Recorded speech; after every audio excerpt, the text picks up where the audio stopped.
నెలకొంది. YCP ZPTC Gokula Krishna Reddy ఇంటిని పోలీసులు ముట్టడించారు.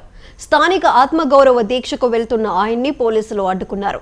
ఈ సందర్భంగా ఆయన మాట్లాడుతూ తామిచ్చిన అధికారంతో తమను అడ్డుకోవడం ఎంతవరకు న్యాయమని ఆయన మండిపడ్డారు. సామాజిక సాధికార యాత్రలో ఎమ్మెల్యే శిల్పారావి మోహన్ రెడ్డి మాట్లాడిన మాటలకు క్షమాపణ చెప్పాలని డిమాండ్ చేశారు. మాజీ మంత్రి అన్న పాకిస్తాన్ ఇండియా మ్యాచ్ అనే మాటలకు పోలీసులు కేసు నమోదు చేయాలన్నారు కృష్ణారెడ్డి.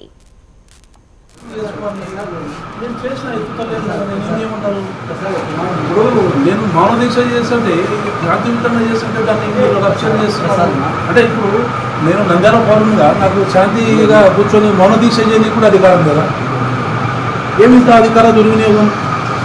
మేమిచ్చిన అధికారంతో వాళ్ళు ఇక్కడ బీటమెక్కి మా పైన అయ్యింది.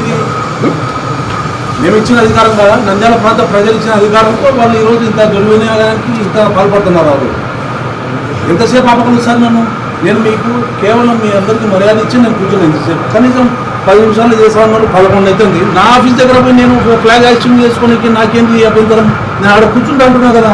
గాంధీ చౌక్ పొద్దున్నారు రాను, నా ఆఫీస్లో పోయి నేను కూర్చుంటా. నన్ను ఎంతసేపు దిగ్బంధన చేస్తారు మీరు చేసే కొద్దీ నాకు టౌన్ నుంచి ఫోన్ వస్తుంది, మేము అందరం వస్తానంటే అందరిని ఆపుతున్నా వద్దు వద్దు వద్దు అని. నేను ఆఫీస్ కాడంటే మీకే ప్రశాంతంగా ఉంటుందని చెప్తున్నా కదా. ఏంటిది? మేము ఇచ్చిన అధికారంతో వాళ్ళు ఈరోజు ఇక్కడ పీఠం మీద కూర్చొని యాడ్ నుంచి వచ్చి స్థానికేతుడు మా మీద ఏంది స్థానికుల పైన ఈ అరాచకం. నంద్యాల ప్రజలందరూ కూడా నమస్కరించి చెప్తున్నారు, మీరందరూ కూడా ఆలోచించుకోండి. ఇంత 175 కాన్స్టిట్యున్సీలో ఎక్కడే కానీ లేదు ఇంత అరాచకము, ఇంత దౌర్జన్యం. ఈ దౌర్జన్యాన్ని ఇప్పటికైనా మీరందరూ అర్థం చేసుకొని నా మౌన పోరాటాన్ని ఆపుతున్నారు. మౌన పోరాటం వల్ల ఏమున్నది? మౌన దీక్ష చేస్తే ఏమవుతుంది? మీరు చేసేవి కాదా?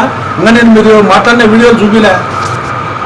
మమ్మల్ని ఏమో మీరు నోటికి వచ్చినట్టు అనొచ్చు, మేము మౌన పోరాటం చేస్తామంటే కూడా దానికి మీరు దిగ్బంధన చేయాలని నన్ను ట్రై చేసి ఎట్లా? ఏంది అరాచకం? నేను సంఘ విద్రోహ శక్తినా లేకుంటే ఏమన్నా చేస్తున్నానా? నేను మౌన దీక్ష చేస్తాను అక్కడ కూర్చొని గాంధీ తాతకు